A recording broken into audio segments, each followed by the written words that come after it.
So, on this episode, we are unboxing Dungeon in a Box number 6. Holy crap. Gone through 6. It's great. And we're going to be making a cool nautical-themed drink called What Lies Below. So we're going to be making the drink, unboxing this, and it's coming up right after this.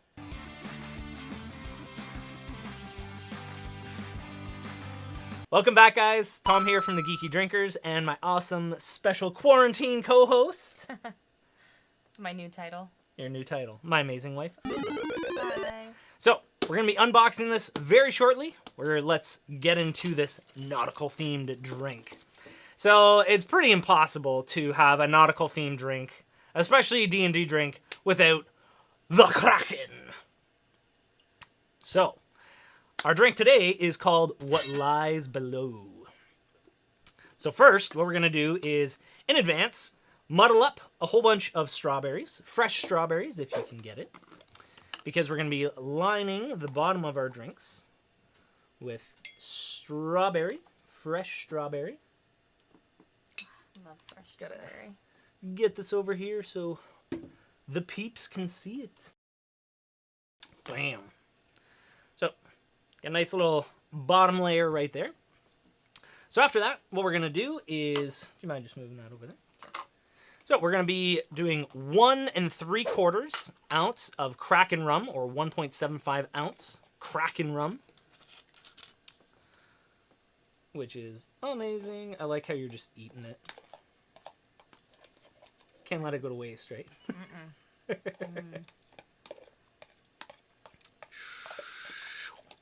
Now the cool part about this is, depending on the strawberry mash that you have, it may or may not float to the top once we add in our carbonation. So it'll kind of sink in the bottom, which is kind of neat, because right now it's what lies below. But then we're going to be topping it. Ooh. I'm all wet, guys. Under pressure there. So we're going to be topping this with Dr. Pepper.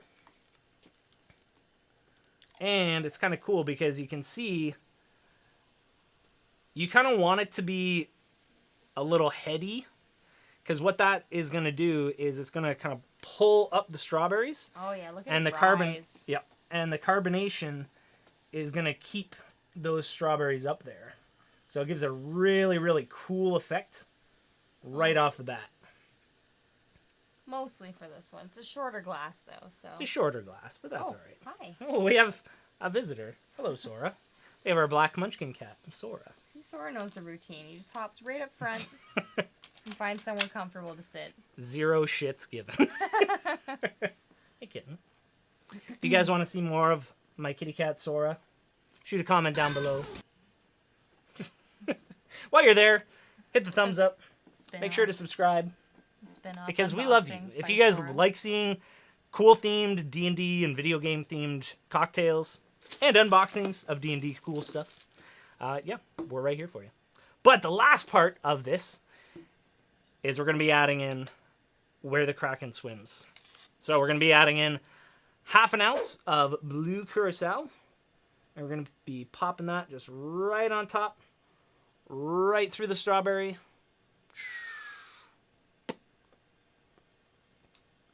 And it is amazing. So, and that blue is gone. It is gone. Never know it was in there. Because when you fight a Kraken in D&D, hope you don't get ink sprayed. Here is What Lies Below. Cheers, Amanda. Cheers. Cheers, everyone.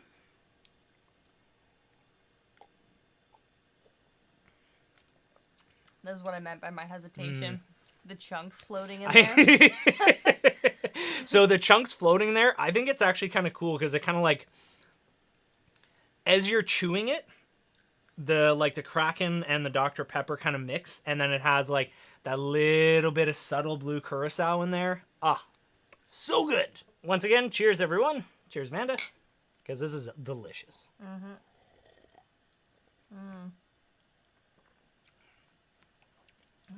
Awesome. I know it may look kind of gross, but it's actually amazing. So, we're done making our drink. Let's clear the booze and stuff off, and let's get to the unboxing. All right.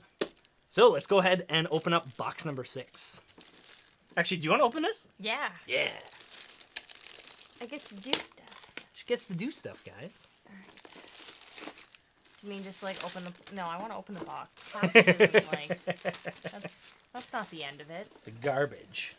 So this is box number 6. If you guys are interested in box number 5, take a look at the card that's right up in there. Do you have sound effects? Da-na-na-na. Oh, wait. That's Legend of Zelda. Ooh. Sailing the Harpy Coast. Ooh. So, sailing the Harpy Coast. So right in here, let's take a look. Adventure at sea. Sailing the Harpy Coast takes the characters out of the city and onto the high seas, where danger, glory, and great treasure await. The world is alive with peril and possibility out at sea. For every dangerous monster and hidden secret found on land, 10 more await beneath the waves. The siren song of the ocean lures merchants, sailors, pirates, and explorers of all stripes. Whether they find riches or just a watery grave depends on the skill of the crew and the luck of the ship. So that's pretty cool. In our campaign that I DM for, we're actually on our way to the coast, so this is actually awesome. So I'm super excited about that. Cool thing about this book here is that it does have some ship name generators. Won't lie, definitely use it for all the ones in my campaign. Because the cool part about Dungeon in a Box is, now I get the physical and the digital subscriptions, because if you get the physical versions, it automatically comes with the digital versions. But right now, we're in coronavirus lockdown, so most people playing D&D are playing digitally. So the cool thing is that in the digital box, or the digital dungeon, as Dungeon in a Box calls it, on their website, you can download pretty much everything that comes in the box here. So you can download the adventure guide, you can download the maps, the terrain tiles, the skinny minis, and even the soundtracks, which is badass. But super, super cool. Just adds a little bit of ambience on it. I know personally, I'm a big fan of ambience, especially music, in our campaign. Yeah. What are your thoughts on music in campaigns? Fortunately, I've never really had to play a game without good music, because even in the campaign before you started DMing, you were in charge of the music. And you've always done a great job on it. It's so cool because you hear something change and you know something's coming before that part of the story's been hit sometimes. Yep. That's one thing that I love. Personally, I use an Elgato Stream Deck, and I just have all my audio set up. I have it organized, so it's got like my within the city music, and within my forest music, within the mountains, out on sea. Like different shops have their own like theme music, so I kind of make it like a video game almost. That's kind of where my mentality is. And having the sound effects and the kind of ambient soundtrack from Dungeon in a Box is awesome. I'm currently waiting to hear back if I can use the music from Digital Dungeon in here without getting copyright strikes. So please write me back, Dungeon in a Box. I'm still waiting. But anyways, so we'll have an overlay of what the book all entails. But it's really, really cool. So it's got like different kind of shipwrights, figureheads, what kind of mentality the captain is, different quirks, kind of the attitude of the captain. And right here, like you can see, like your eyes are already like boomed out. So Secrets of the Kraken Bay. So you can see, damn. Yeah, Krakens are huge. That little boat. Yeah, the little boat. So it's really cool. So just like every other Dungeon in a Box, it has various different encounters, NPCs, and different characters. Different creatures, monsters, all that kind of stuff. What kind of terrain are around that you can kind of expect. And it's really cool. In here, this is one thing that I haven't seen actually before. Forging magic items. So that's cool that they actually have a section specifically for that in this book, which is kind of neat. And then here at the end, just like every other one, kind of gives you a stat block for a cool monster. So this is a Harpy Queen. I think I see her down there, maybe. Oh, I think so. So speaking of that, let's take a look at the Reaper Bones minis. So we've got a Tiki Warrior and a Mab Grindilo. Which one do you want to open? They kind of got like I fish want to check out the utility belt on this one. So definitely taking the Reaper. She's naked. Well, they're both Reapers. Like they're both like Bones Reapers. You can see at the top. That's where it has it. So this one here that I have is Grindilo. Sorry, that's the word I was looking for. Yeah. I was trying to remember what you said it was called. I'm like, Reaper. Okay. So this one here that I have is a Tick Warrior. Looks like kind of like a fish folk, but it's really cool because you can see like the detail in the fins, in the scales, even like on the bottom of the terrain, the claws and everything like that. I love how she's completely naked except for a utility belt. That's all you really need, right? The trident's cool though. Yeah. Oh Dual wielder. See how they battle with them in Aquaman? Yeah, it's badass. Never knew a weapon like that could be so awesome. Like, they look cool, but then seeing them in action, it's so much better. Absolutely. So next, we're going to take a look at our mystery cards. So every dungeon and box comes with 2 mystery cards that are basically like boons to the party that you get. So which one do you want to pick? Do you want to pick Stormy Jack or Mariner of the Harpy Coast? Surprise me. Pick one. Why don't we roll for it? Sure. 10 and above, you get Stormy Jack. 9 and below, you get Mariner of the Harpy Coast. I want my dice, but they're not here. They're not here. Wait, no, I want to pick my dice. Oh, this one right here. It's so pretty. It is. All right. 13, Stormy Jack. Sweet. All right. You go first this time. All right. So Mariner of the Harpy Coast. I've seen sea serpents and storms that would make your knees buckle. This is nothing. Once per session, one member of the party may gain advantage on a roll to avoid getting knocked prone or pushed over an edge. Pretty handy when you're on the sea. Yeah. What do you have? They say bad luck follows wherever I go. I say opportunity usually shows up in disguise. Once per session, a member of the party can choose to fail on a roll that would have succeeded. The character grants another party member advantage on a future roll. Yep. Cool. That can definitely happen. There are definitely situations where that is ideal.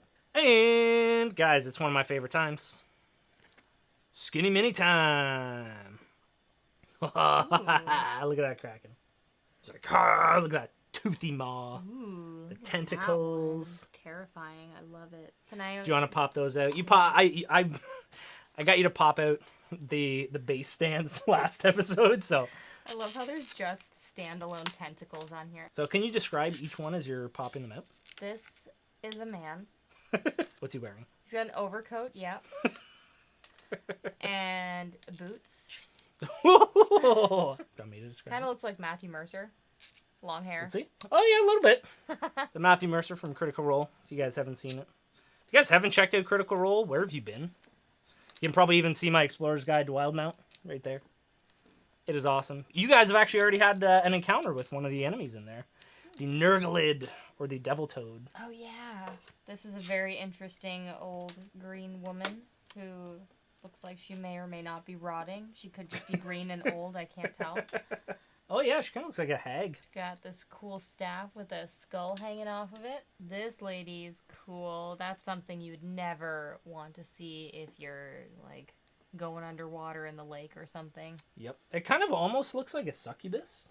Yeah, it does. But I don't think it is. She's looks like cool it though. looking. Her whole lower half just looks like it goes from body to solid muscle. Like that tail. It's not like Little Mermaid style where it's like belly and then the line there. It's just like it's solid muscle Chiseled. tail. That tail Chiseled. would probably take your head off.